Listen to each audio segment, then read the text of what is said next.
नमस्कार दोस्तों, welcome back to my channel Kusum की सपोर्ट टीचिंग। तो आज हम फिर एक नया चैप्टर पढ़ने वाले हैं। तो इस नए चैप्टर में हम सीखेंगे उसकी समरी हिंदी में, ठीक है, एकदम आसान तरीके से। इंग्लिश बाल भारती, लेकिन ये यूनिट 1 है और क्लास 3 की बुक है, ठीक है, महाराष्ट्र बोर्ड की।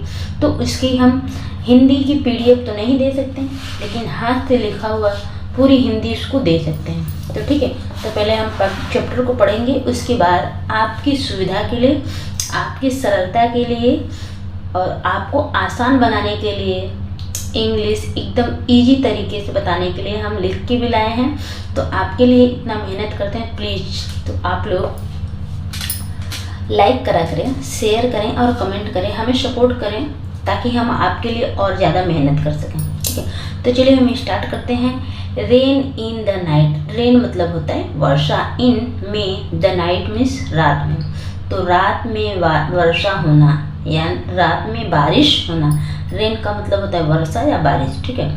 Raining raining all night long, sometimes loud sometimes soft, just like a song. Raining मतलब होता है कि बारिश हो रही है, रेनिंग बारिश हो रही है, तो बारिश हो रही है, बारिश हो रही है। ऑल मीन्स पता सभी या पूरी, पूरी नाइट रात, पूरी रात लॉन्ग, ठीक है। लॉन्ग का मतलब होता है लंबा, तो पूरी, वैसे तो रात लंबी होती है, तो पूरी रात, ठीक है, क्या हो रही है, रेनिंग हो रही है। समटाइम्स, समटाइम्स का मतलब होता है कभी कभी। लाउड, लाउड का मतलब होता है जोर से, कभी कभी तेजी से हो रही, जोर से हो रही। समटाइम्स सॉफ्ट, समटाइम्स मीन्स कभी कभी, सॉफ्ट मतलब धीरे से हो रही है। यहाँ पे सॉफ्ट का मतलब कोमल भी होता है और यहाँ पे इसका मतलब है धीरे से हो रही है। जस्ट मतलब इस सॉफ्ट का मतलब जैसे फवारे की तरह जब होता है तो सॉफ्ट लगता है, इसका मतलब है कि धीरे धीरे हो रही है। जस्ट लाइक, जस्ट लाइक का मतलब होता है बिल्कुल समान, ए सॉन्ग, एक गाना के समान। जैसे कभी कभी हम गाने को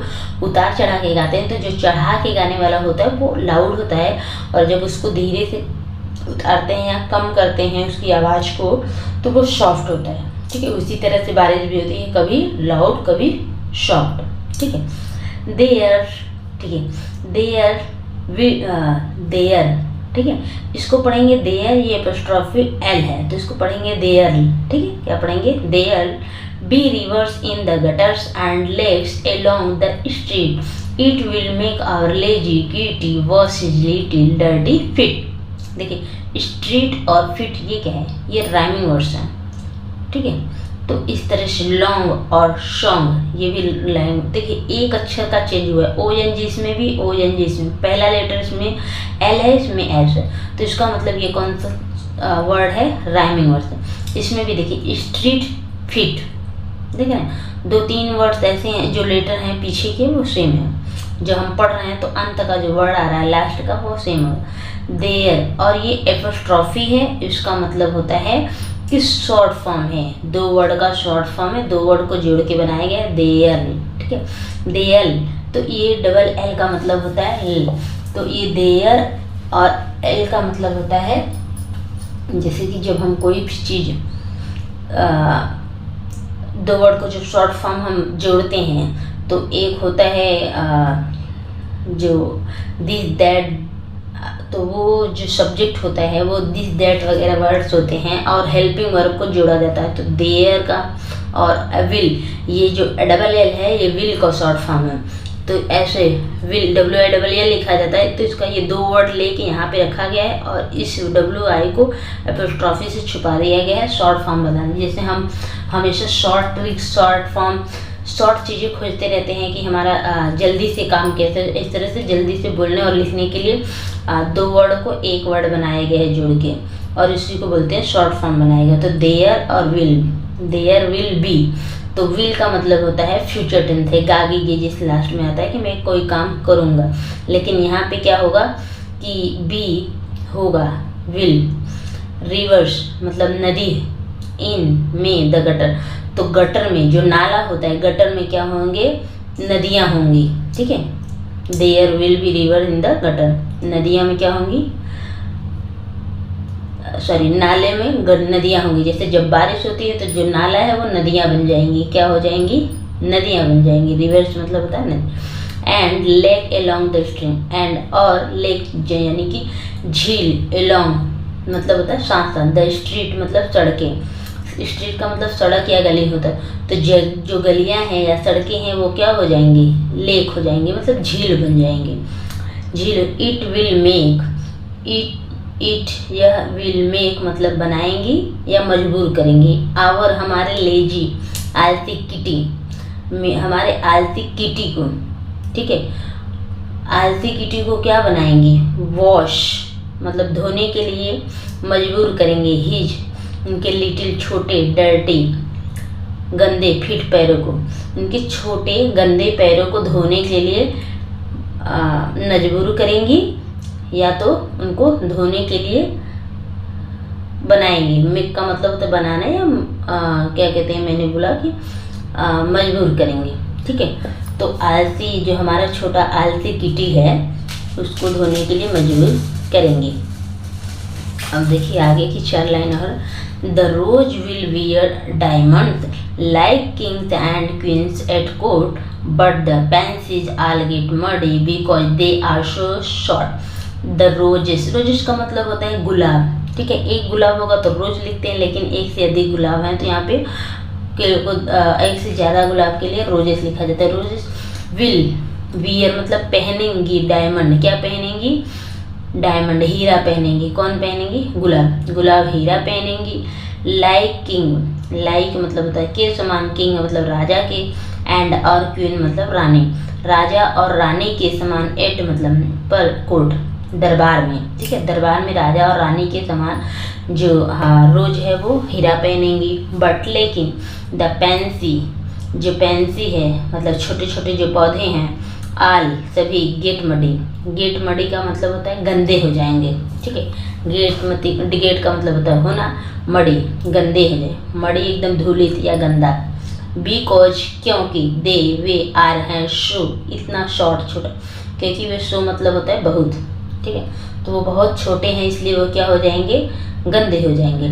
आइल सेल, आइल मैं, आइल का मतलब होता है आई विल, ये भी एपोस्ट्रॉफी है, आई विल का शॉर्ट फॉर्म है। आई ए का मतलब होता है मैं, विल का मतलब होता है गागी, फ्यूचर टेंस का हेल्पिंग वर्ब, ठीक है।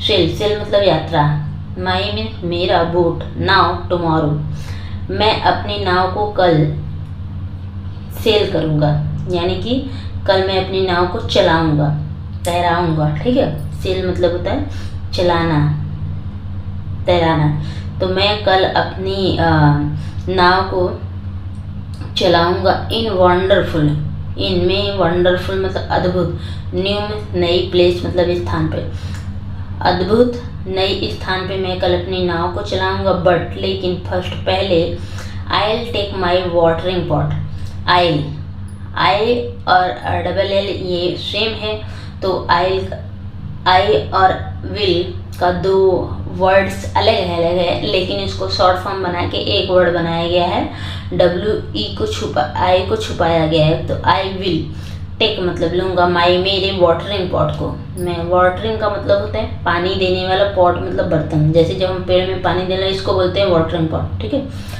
तो मैं अपने वाटरिंग पॉट को लूँगा, एंड और वॉश मतलब धोऊंगा, द पेंसिज छोटे पौधे के, फेसेज चेहरे को, तो देखिए फैंसीज यहाँ पे एस लगा हुआ, इस एपोस्ट्रॉफी के बाद एस नहीं लगा है, ठीक है, ये इंग्लिश का रूल्स है।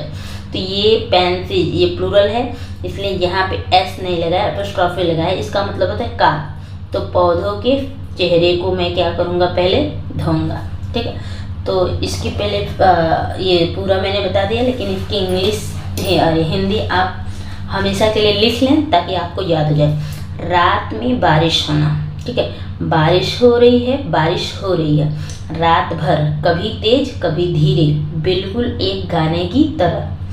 नाले नदियाँ होंगी, जो नाला है गटर वो नदियाँ होंगी, और सड़क के किनारे झील होंगी। यह हमारी आलसी किटी को उसके छोटे गंदे पैर धोने पर मजबूर कर देगा। गुलाब हीरे पहनेंगी दरबार में राजाओं रानियों की तरह, लेकिन सभी छोटे पौधों गंदे हो जाएंगे।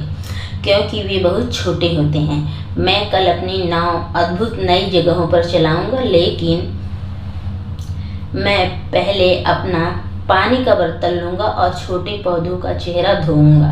ठीक है, अब इसके बाद में थोड़ा सा आप लोगों को आपकी सुविधा के लिए, सरलता के लिए और आसानी से याद हो जाए क्वेश्चन आंसर कभी ना बोले, इसके लिए हिंदी बता दो पहले कि प्रश्न में पूछा गया है, तो आप अपने से बता लेंगे। Answer the following question, answer मतलब होता है उत्तर दो, फॉलोइंग निम्नलिखित क्वेश्चन, निम्नलिखित प्रश्नों का उत्तर दो। हाउ लॉन्ग कितनी देर, हैज इट बीन रेनिंग कितनी देर बारिश हो रही है। ठीक है, तो कितनी देर तक बारिश हुई, तो पूरी रात बारिश हुई। यहाँ पे लिखेंगे all night. What effect will rain have on the following, what effect मतलब क्या प्रभाव पड़ा रेन बारिश का, have on the following in निम्नलिखित पर बारिश का क्या प्रभाव था। तो किट्टी को वो किट्टी को पैर धोने पर मजबूर किया, रोज डायमंड पहन लिया और पेंसिल्स गेट मडी गंदा हो गया। ठीक है, बारिश होने से गेट मडी हो गया, पेंसी जो छोटे पौधे थे गंदे हो गए। वॉट इज, वॉट मतलब क्या इज है, द चाइल्ड बच्चे का प्लानिंग, बच्चे ने क्या योजना बनाई, टू डू करने का निर्देश दिया। अगले दिन बच्चे ने क्या करने की योजना बनाई, तो उसने नाव चलाने की योजना बनाई। ठीक है, टू सेल द बोट। ठीक है, डिस्क्राइब मतलब वर्णन करो या बताओ, इनमें 3 to 5 लाइन, 3 से 5 लाइन में। व्हाट हैपेंड मतलब क्या हुआ, व्हेन जब, इट या रेन बारिश हुई, इन योर सराउंडिंग मतलब आपके आसपास, जब आपके आसपास बारिश होती है तो क्या होती है, उसको आपको 3 से 5 लाइन में लिखना है। ठीक है, आशा है कि समझ में आई होगी। तो फिर कल हम अगले चैप्टर में मिलते हैं, तब तक के लिए टेक केयर।